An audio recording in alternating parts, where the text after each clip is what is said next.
Il advint une étrange histoire pour cette famille heureuse en pays vigneron. Comme dans beaucoup de nos maisons le long des coteaux de Loire, le vin y était servi à table les jours de fête ou de grands événements.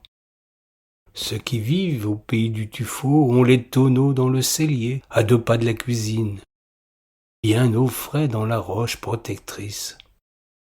D'autres ont dû faire creuser une cave pour trouver cette fraîcheur qui enchante le plus beau de tous les breuvages. Mais la maison dont il est question ici est située dans le Val, là où la rivière a creusé son sillon plus profond encore que ce qu'elle donne à voir à la surface. Le sous-sol est un gruyère. Il faut aller bien profond pour trouver un peu de roche. La cave de la maison se situe dans les entrailles de la terre, et il faut descendre un escalier long et obscur pour venir déranger les barriques dans leur sommeil.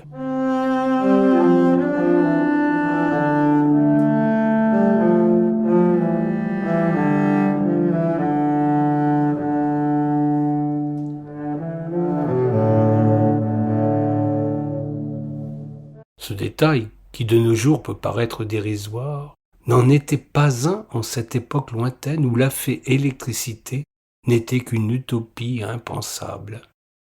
Il fallait se munir d'une bougie pour affronter les ténèbres et l'humidité de cette longue descente aux enfers.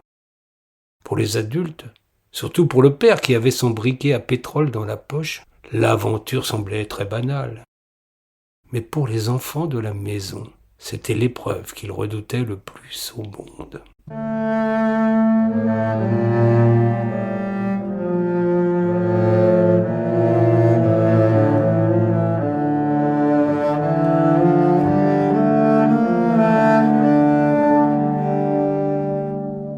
Quand l'un d'eux était désigné pour aller remplir le cruchon, que la mère lui tendait le bougeoir et sa flamme vacillante, le gamin en avait des sueurs froides et les jambes flageolantes. Les autres, ceux qui avaient échappé à cette corvée, soufflaient, heureux que le sort les ait épargnés. Pour le pauvre porteur de cruche, commençait alors une terrible épreuve. Il se levait de la grande table familiale, chose exceptionnelle, permise seulement parce qu'on lui avait confié ce travail. C'était une époque où les enfants ne pipaient mot et restaient bien sagement sans bouger tant que le patriarche n'avait pas donné le signal de la fin de la cérémonie en repliant son couteau. L'enfant se levait, vous dis-je, et il n'avait nul plaisir à le faire. Il prenait la grosse cruche en grès d'une main et le bougeoir de l'autre. Les difficultés commençaient dès la porte d'entrée de la cave, qui se situait à l'extérieur de la maisonnette. C'était l'une de ces entrées de cave qu'on trouve parfois encore dans nos régions. Une porte à double battant qui se présente après quelques marches en contrebas. Une porte en pente qu'il faut ouvrir avec une grosse clé en fer forgé. C'était là la première alarme. S'il pleuvait ou s'il ventait, la chandelle n'allait pas plus loin.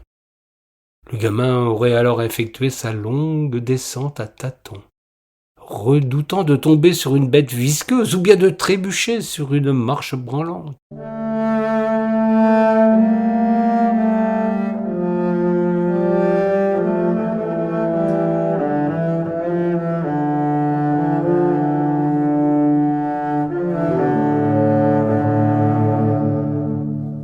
Quand le temps était clément, la porte pouvait parfaitement se rabattre violemment si le crochet venait à céder, ce qui ne manquait pas d'arriver une fois ou l'autre. Le gamin pouvait alors prendre la porte sur la tête et gare à lui si par mégarde il lâchait la cruche. À chaque fois, le souffle de la porte éteignait la flamme. Là encore, la descente prenait des allures de chemin de croix dans les entrailles suintantes de la terre. Pourtant, c'était un temps où il n'était pas possible de revenir sans avoir rempli sa mission. À chaque fois, le gamin ravalait ses larmes, reniflait, et descendait dans les ténèbres en maudissant ce satané vin qui dormait si loin. Chaque marche exigeait attention et concentration. L'enfant égrenait à haute voix ce décompte terrible qui, à chaque pas, le conduisait vers plus obscur et inquiétant encore. Puis le pied se posait sur une surface molle, humide. Il fallait avancer de 10 pas encore avant que d'arriver à la grosse barrique.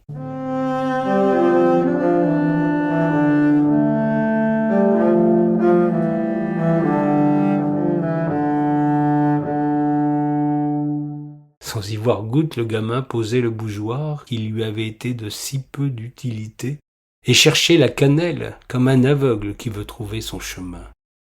C'était ensuite le redoutable moment du remplissage. Il fallait remplir la cruche jusqu'au col sans jamais renverser la moindre goutte du précieux liquide. Le père avait l'œil et aurait remarqué la faute du maladroit. Les enfants de la maison avaient tous leur méthode pour éviter le drame du débordement. Nous n'allons pas rentrer dans les détails qui sont de peu d'importance en regard de la terreur qui les glaçait en ces instants. Puis, le vin dans son nouveau réceptacle. Malheur à qui refermait mal la cannelle. Il aurait subi les foudres du bonhomme qui ne plaisantait pas quand on voulait le priver de son plaisir. Il fallait récupérer ce maudit bougeoir et remonter vers la clarté. Ce moment était le début de la délivrance.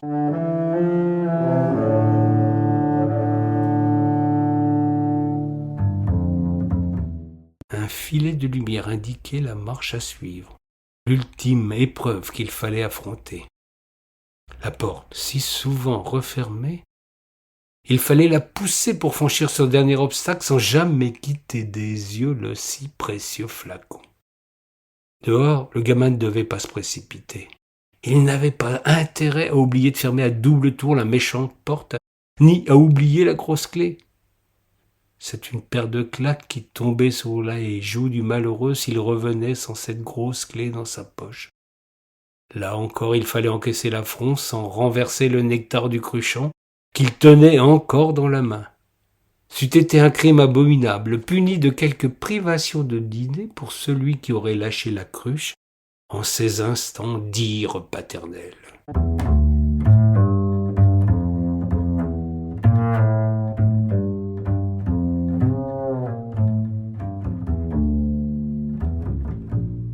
Voilà, la cruche trônait enfin sur la table. L'enfant avait surmonté les peurs les plus redoutables qu'un gamin put supporter. Il avait dépassé son angoisse, vaincu ses craintes des ténèbres, et réussi un exercice d'une incroyable complexité. Pour le remercier, lui montrer sa reconnaissance, le père, qui avait eu à subir la même chose quand il était mioche, lui servait une rasade de vin.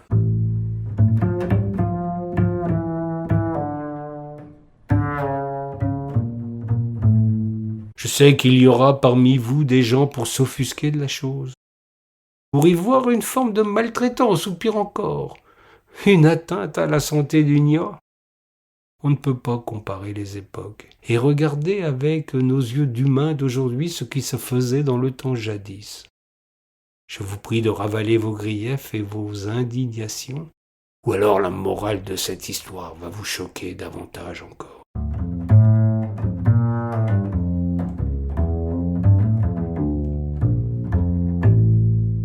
Car de cette aventure inquiétante, de cette épreuve initiatique qui revenait fort peu souvent, à vrai dire, les parents savaient que leurs enfants ressortaient plus forts et plus courageux.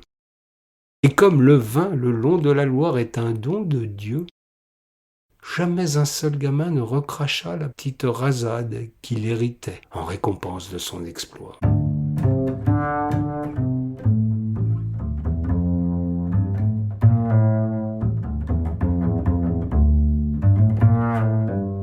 Quand le vin est bon, on peut aller le tirer jusqu'au bout de l'enfer.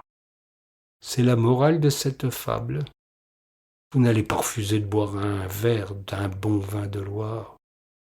C'est justement parce que c'est le meilleur vin du monde que nous autres, les Ligériens du Val, avons passé outre nos craintes enfantines. Ne pincez pas le nez. J'ai moi aussi connu cette terrible épreuve et ne m'en porte pas plus mal.